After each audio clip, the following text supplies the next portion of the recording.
In the top stories, Prime Minister Dr. Terence Drew toured the new Bastia High School, where significant progress is being made. Regionally, Barbados is redirecting resources to help ease the rising cost of living, and at least 20 people have been killed in a major Russian attack on Kiev.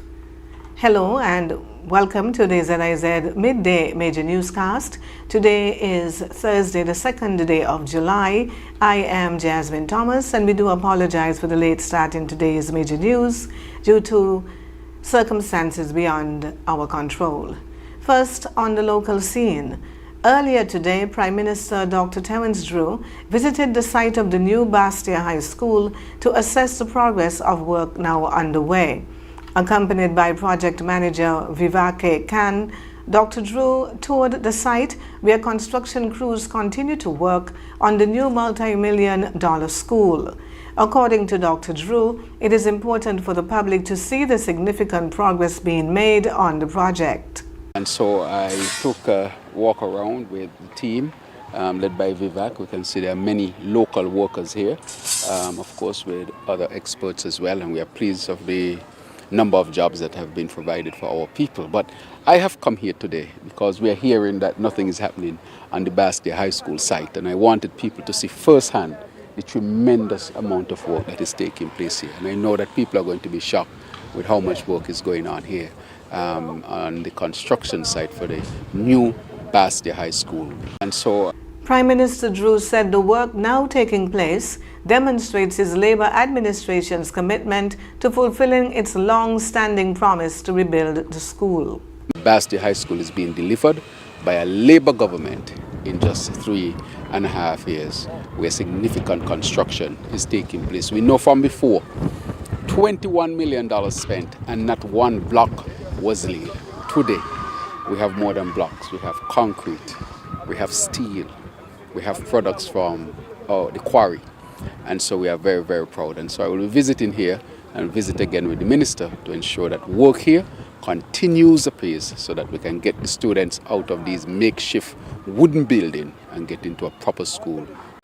The project is also providing scores of job opportunities for local construction workers, experts and service providers as the new facility takes shape.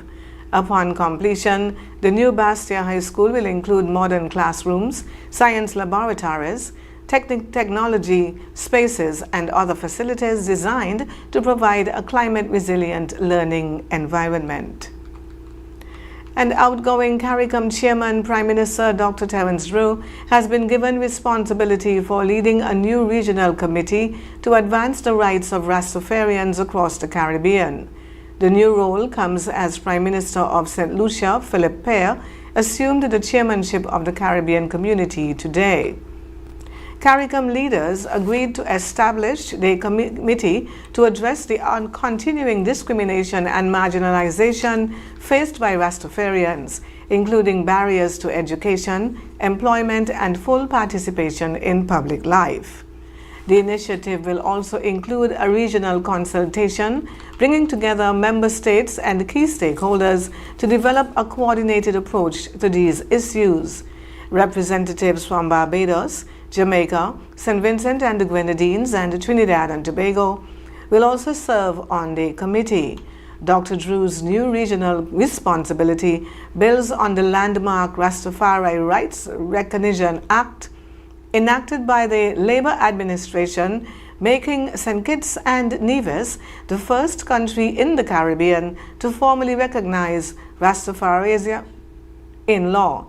The legislation extends to the Rastafarian community the same legal protections afforded to other faith groups. Several CARICOM member states are also taking steps to address historical injustice faced by Rastafarians, including public apologies, land grants, and anti-discrimination legislation. 48 young people have been selected to participate in the Nevis Department of Youth's 2026 Summer Job Attachment Program, which aims to prepare school leavers for the world of work. The program was officially launched last week under the theme Building Futures, Unlocking Their Potential in You. Officials say participants will be placed in work environments where they will gain practical experience while receiving training in areas including professionalism, resume writing, workplace etiquette, budgeting, and confidentiality.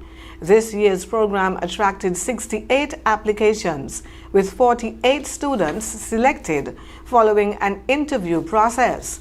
Addressing the participants, Minister of Education Troy Liburd encouraged them to take the opportunity seriously, saying the experience and reputation they build this summer could help shape their future careers. On the regional scene, Barbados' Prime Minister Mia Mottley says her government will prioritize helping families cope with rising global costs, even as it pushes ahead with major reforms.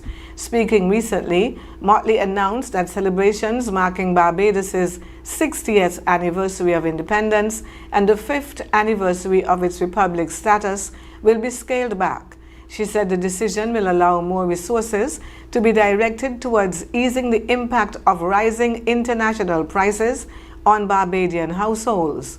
The Prime Minister also revealed that a report recommending a new constitution has been submitted to the President and will soon go to Cabinet before being released for public consultation.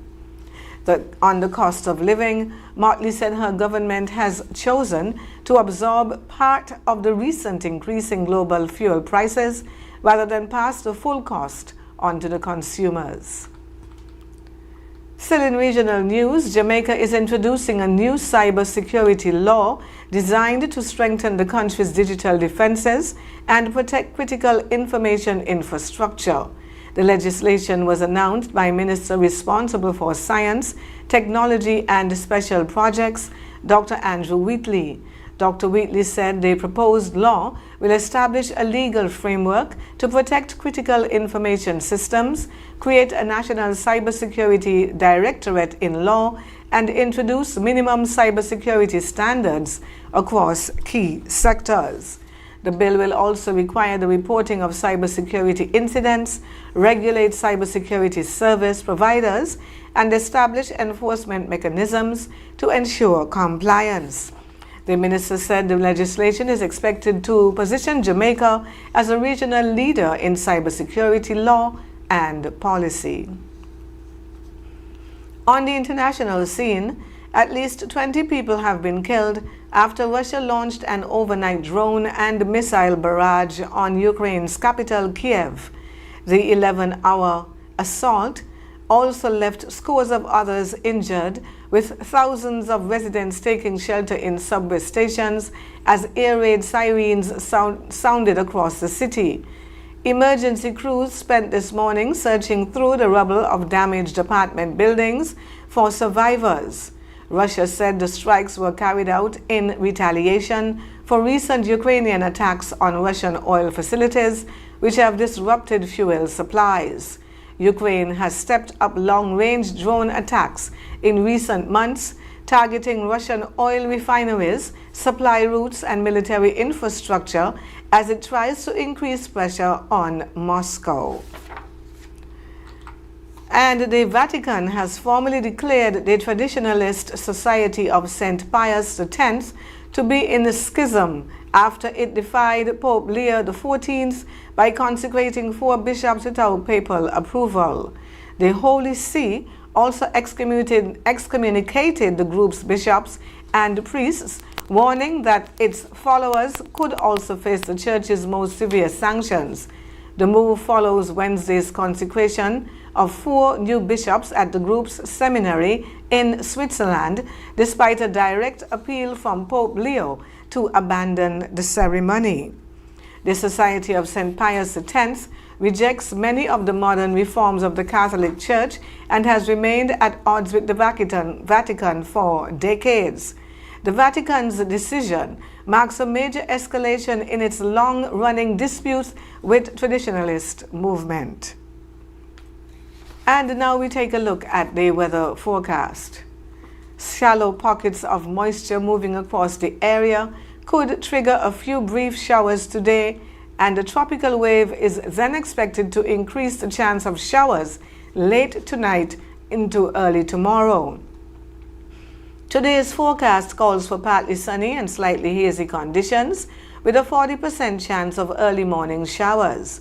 Tonight will be partly cloudy, becoming cloudy at times with a 60% chance of showers, mainly after midnight. Temperatures will reach a high of 33 degrees Celsius or 91 degrees Fahrenheit with an overnight low of 26 degrees Celsius or 79 degrees Fahrenheit. Winds will be easterly at 19 to 32 kilometers per hour with gusts of up to 50 kilometers per hour. Seas will range from 0.6 to 1.5 meters or 2 to 5 feet.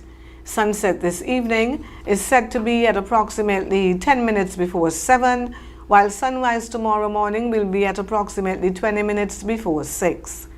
And that brings us to the end of the Midday Major Newscast. Join us this evening for these stories and more. Thank you for tuning in. I am Jasmine Thomas. God bless you.